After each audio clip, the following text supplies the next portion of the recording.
It was terrifying. um, Golden Globe winner Gina Rodriguez. Uh, Last year when we spoke, you had just lost Mateo, or Mateo was kidnapped from you.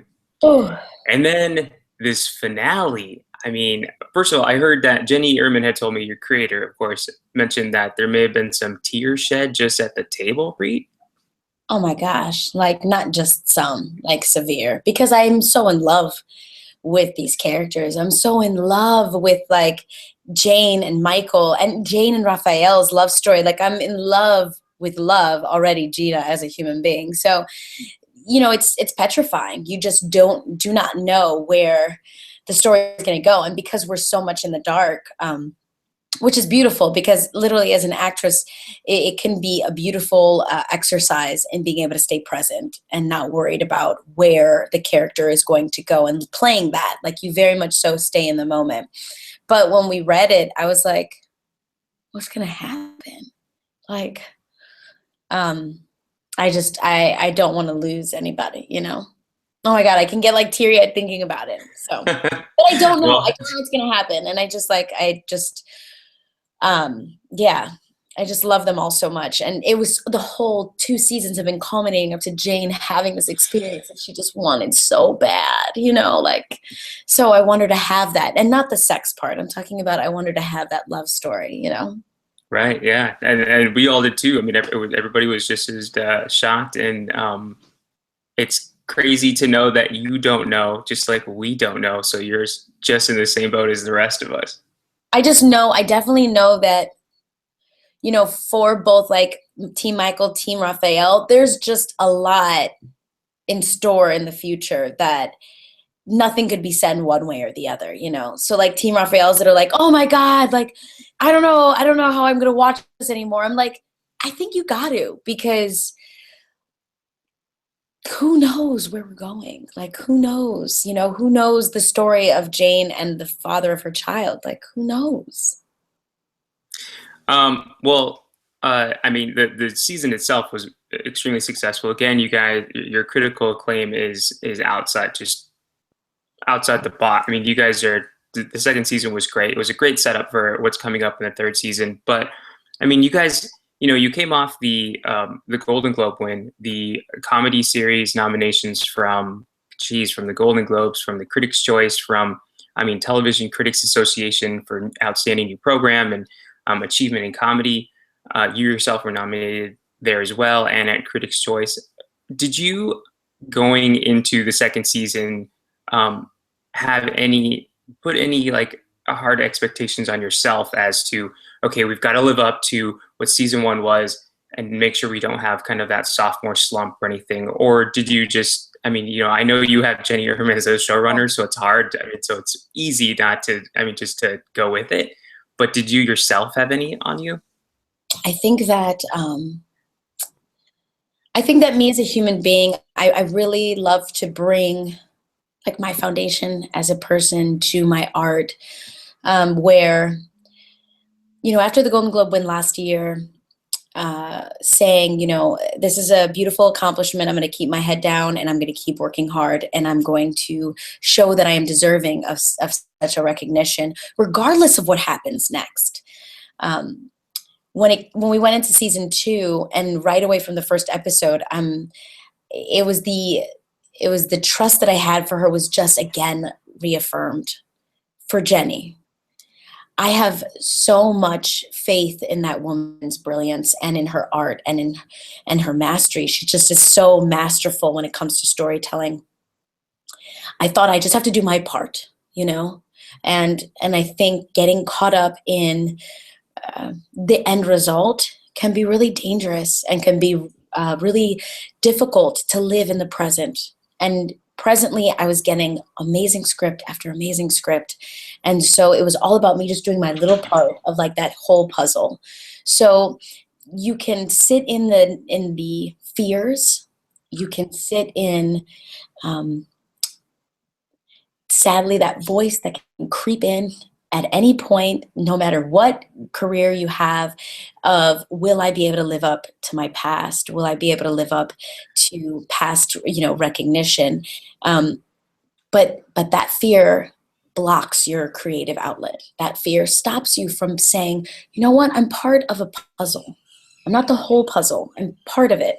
And if I just bring everything I can to it, then I know I will have done the best I could. I know I will have contributed to my team, because it is such a team, and not only just the scripts, but the DP and the directors we had this past year, and the art department that just makes those ridiculous sets in like this big of a space.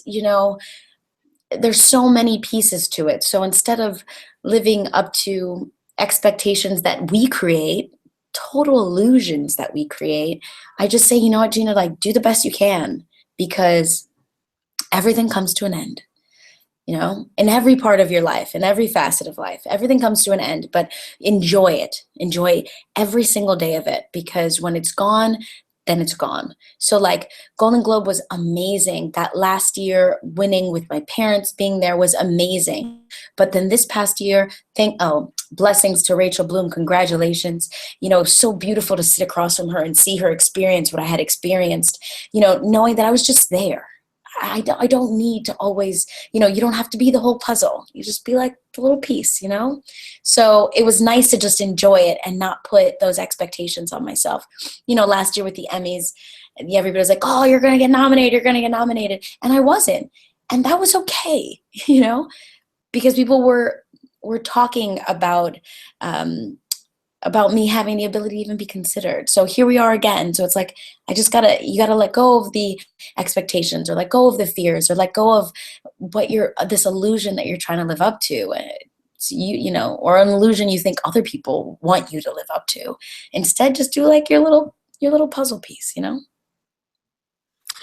Yeah. I mean, use the word challenge and expectations, and I mean, just from season one, what you had and what you accomplished, and were awarded nicely for it. And now you get into season two, and you're just, I mean, Jane has just been thrown so much more. Like I don't know, I can't imagine for an actor that the emotional roller coaster that you went on, even more from season one, because not only just having given birth, your child's kidnapped, having to find your child, and then Michael and Raphael and this whole love triangle situation that goes sour, then it comes back okay, but you end up picking one, having a potential fling with your professor, just going through the trials and tribulations of motherhood.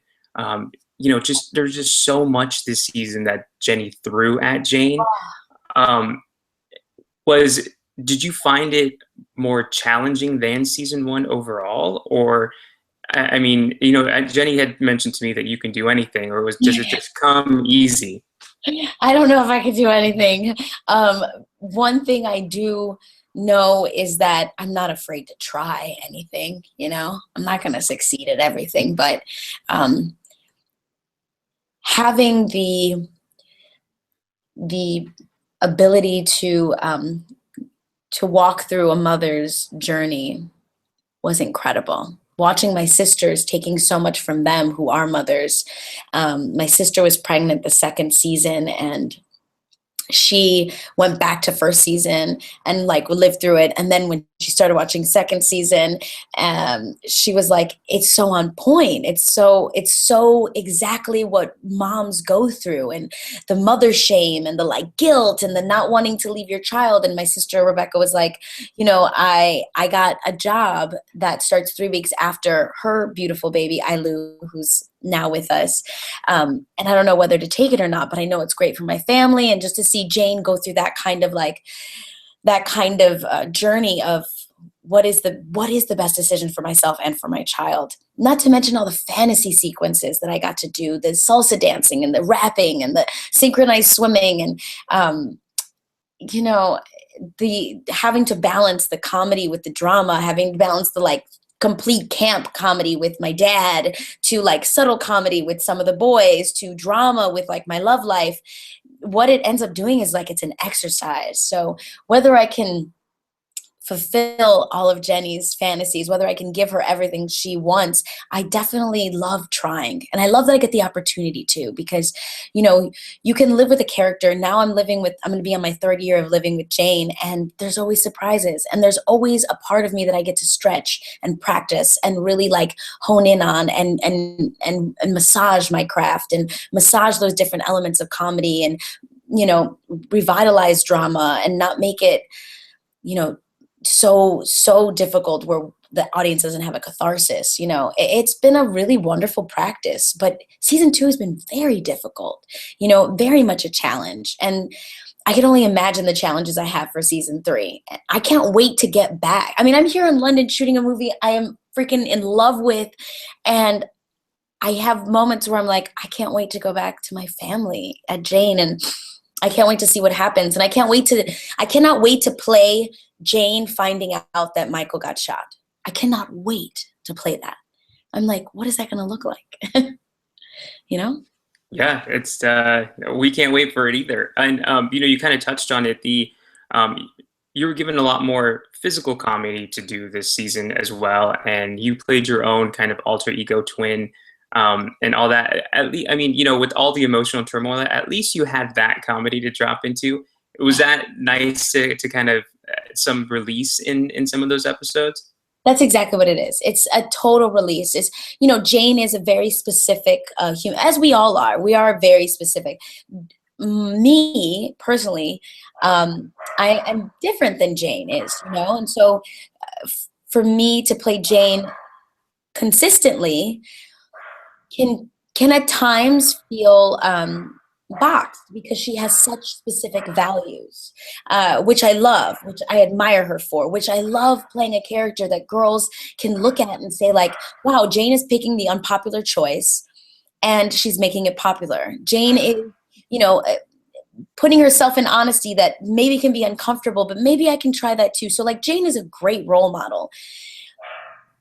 But I love the idea that in the same show I get to play like Salsa Sofia, who's like her deep raspy voice and is sexy and loves just, you know, and like moves in her body and feels comfortable in her body. And right across from Jane, who's like, yeah, like super tight, super wound up, you know. So it gives me a freedom. It gives me a freedom as an artist that I don't know, you know, I don't know if I would have on another television show. You know, and that is like the biggest gift. Jenny watches our strengths. You know, she found out I was a salsa dancer, and it was like, boom, like I got to dance with Derek Huff. Who? Like, all right.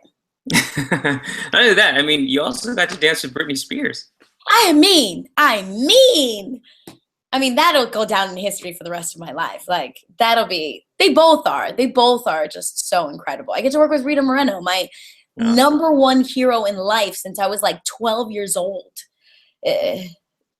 Jenny's my muse. She makes it so that I really get to live this life to the fullest, and I owe her everything for that. You know, you have I think such a probably one of the toughest tasks on television, where you're in a comedy, but there's so much drama, even though a lot of it's telenovela drama, but it's still a lot of the drama is really heavy. As an actor, I know it must be a challenge to kind of, or at least I would assume it's a challenge to kind of teeter that line of, am I playing this too dramatic for the show, or am I playing this too comedic, or should I have put more comedy tones on that? I mean, do you ever find yourself kind of questioning or struggling with something that Jenny puts in there? Well, you know, Jenny is so super specific, and she has such a beautiful eye for the tone of the show and for what she, you know, how she sees these characters and these storylines played out. She's always been very communicative with me, so I feel very informed, very prepared. That also being said, you know, sometimes when directors come in, they have a different idea of what they think the scene should be, or even the storyline for that episode. So what I tend to do now, having a little bit more confidence, to be honest, and more awareness of television and the way television is made, and specifically our show, I tend to give like the gambit. I tend to go all the way to the tippy top and then like bring it down, you know. So for Salsa Sofia, I can specifically remember amazing director Anna Maestro. She was incredible. I absolutely loved her, you know, and I think she was nervous about the tone of Salsa Sofia and overplaying her, playing her too high, playing her too over the top. I, though, felt that these were the times that I had to do that because Jane is so straight. In order to have a really great balance, I wanted this character in Jane's mind to be, you know, outstanding, you know, and not outstanding, but like an outstanding human being, somebody that has a presence.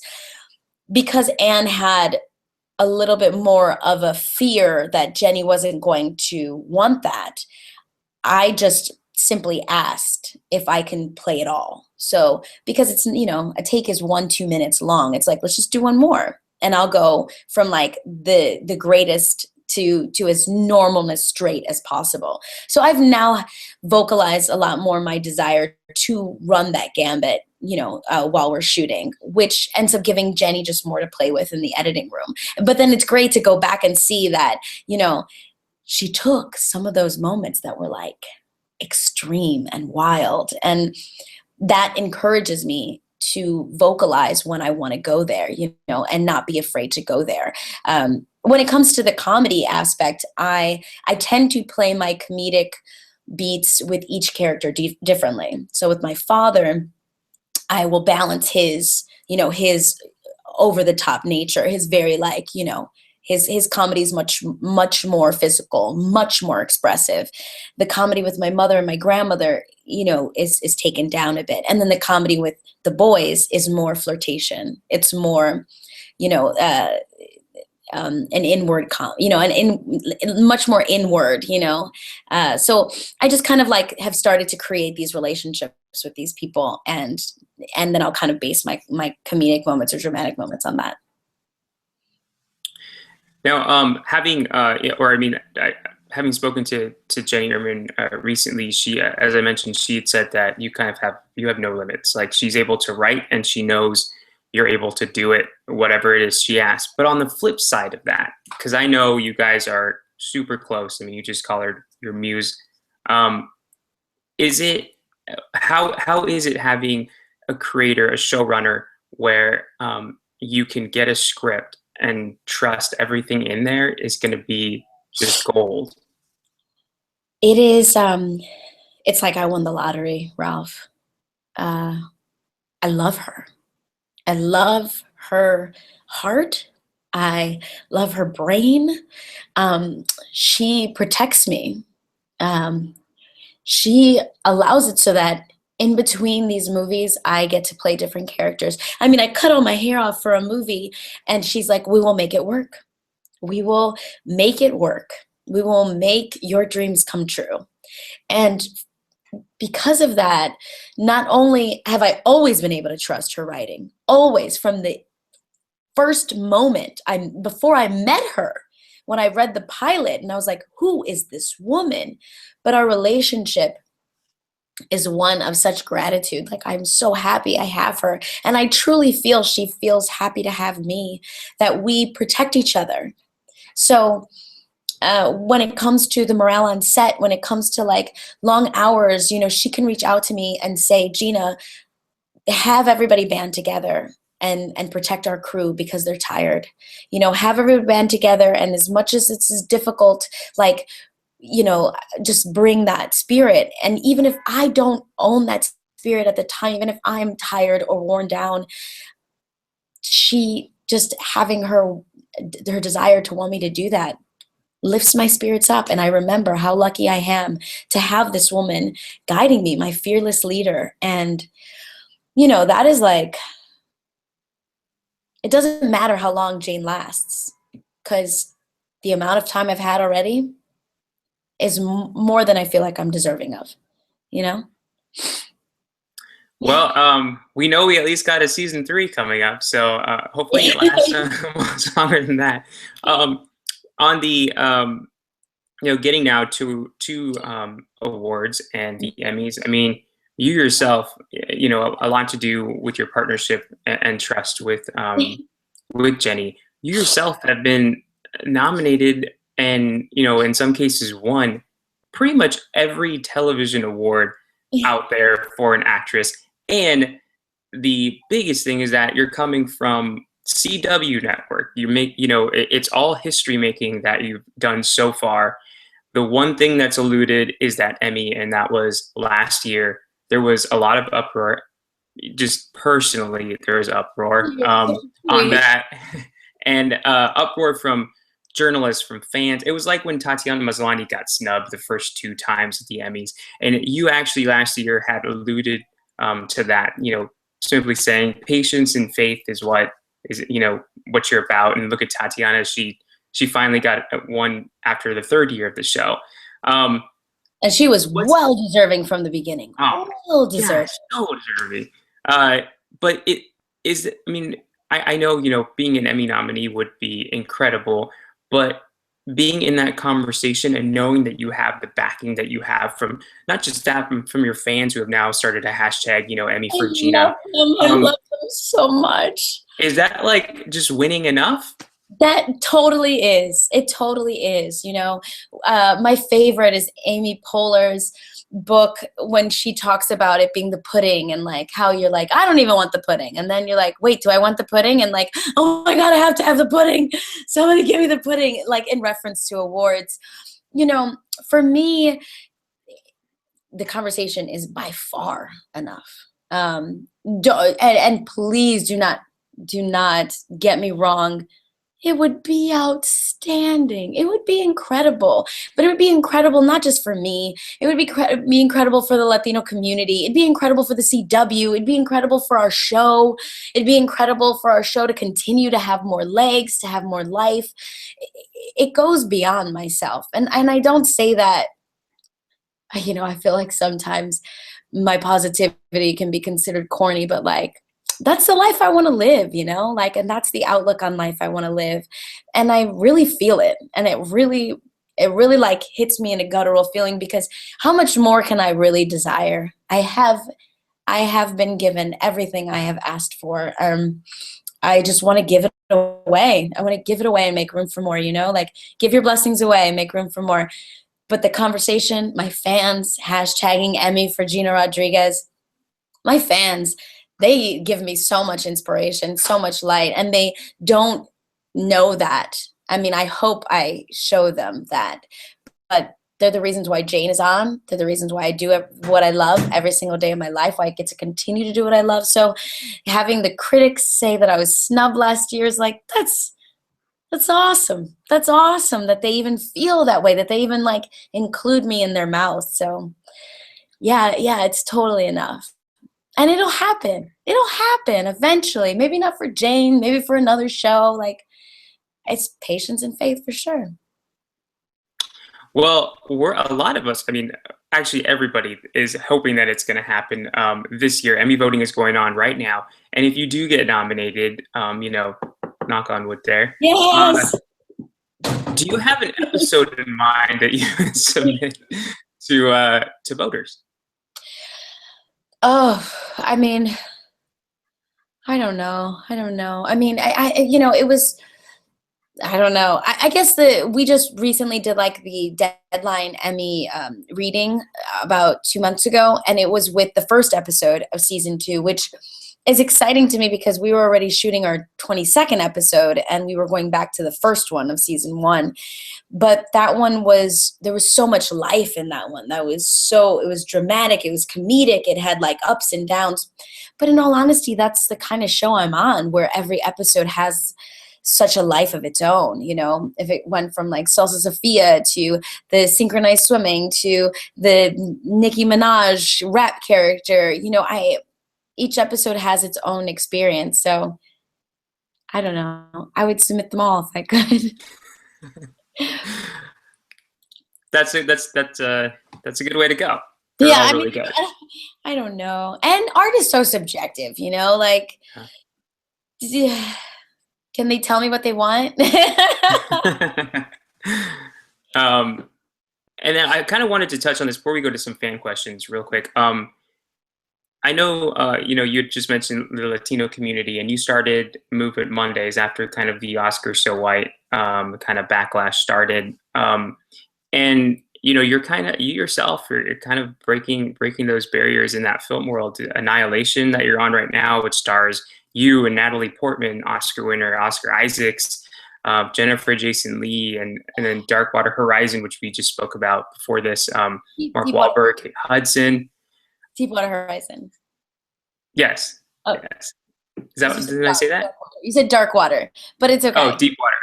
Sorry, Deepwater, which comes out in September, in a few months. How, getting into this, you have this vehicle that you use so well, where you're in kind of this superstardom, phase of your life, and you're doing so much good for not just your community, but for, so many younger fans that I always see you kind of, respond to and everything. How do you keep so grounded when you're a Golden Globe winner, for crying out loud?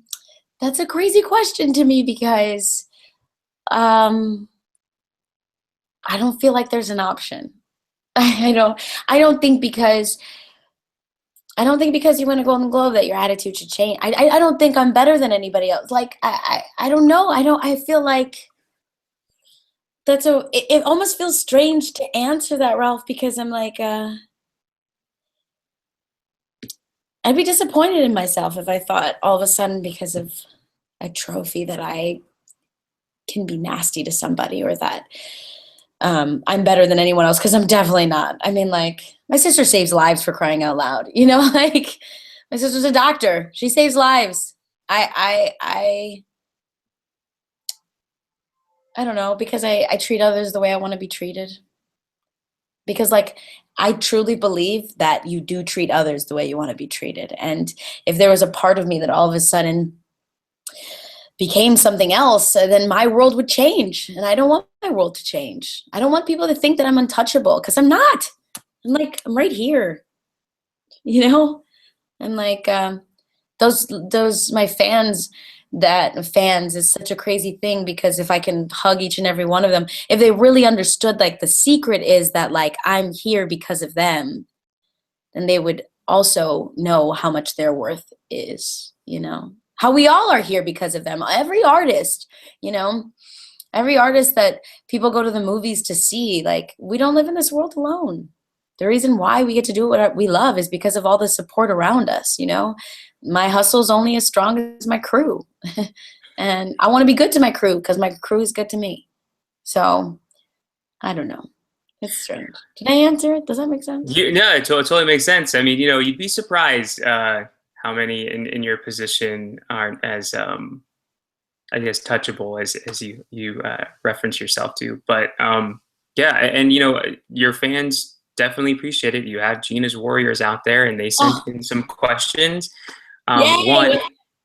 One angelic Shane wanted to know, what was the toughest scene in season 2 for you to complete? What was the toughest scene for me to complete? I think it's definitely going to have to be, like, in the way beginning, the first episode, coming back from losing Mateo, because that was her world, right? And that was setting us on this second season journey.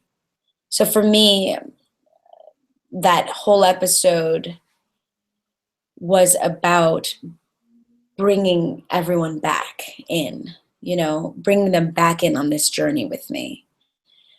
Really carrying the weight of losing Mateo and how much he means to me, along with still keeping it lighthearted and cathartic. So it mattered so much for me to set the tone for the next season. I didn't set it alone, but for Jane, at least, setting the tone for Jane and Jane's next season. Actually, oh my God. Okay. Actually, there was another scene that was really difficult to do. And it was when I was possibly going to lose my virginity to my professor. And I see Michael, the cop pulls me over, and I see Michael for a split second, and then I go to the professor's house, and we start to make out, and we start to, like, get hot and heavy, and I go from, like, wanting it but crying. Like that was really difficult to do. It was difficult to do because it was really funny and it was really ridiculous that she would be crying during that moment. And so to balance the like, no, I'm fine, with like the tears, with the like, no, I want to do this, let's make out, this is great, like you're crying, no, I'm fucking not, like, so that was a really difficult scene to do. And then it was with like stud muffin Adam Rodriguez. And then I was in my panties. Like, I'd never get in my panties, you know? I mean, I'm just saying, like, on television, like, you know, so you're balancing, like, insecurities as a woman and being surrounded by a crew and, like, your underwear with, like, a really attractive actor in front of you, and you have to, like, cry, and, like, snot was coming out of my mouth. So that was really, I mean, out of my nose. So that was, like, that one was really difficult. Coincidentally, that is your Emmy episode, if you wanted to know by chance. Is it? That's it. That has to be it. It has to be. Okay, yeah, that should be it. Yes, it's also what CBS sent out to Emmy voters in the For Your Consideration pack. They sent the season premiere and they sent that episode. And I imagine in particular because they saw the same thing that we saw. That was a hell of a performance. Oh, thank you. Oh, well, that's awesome. That's awesome. That's awesome.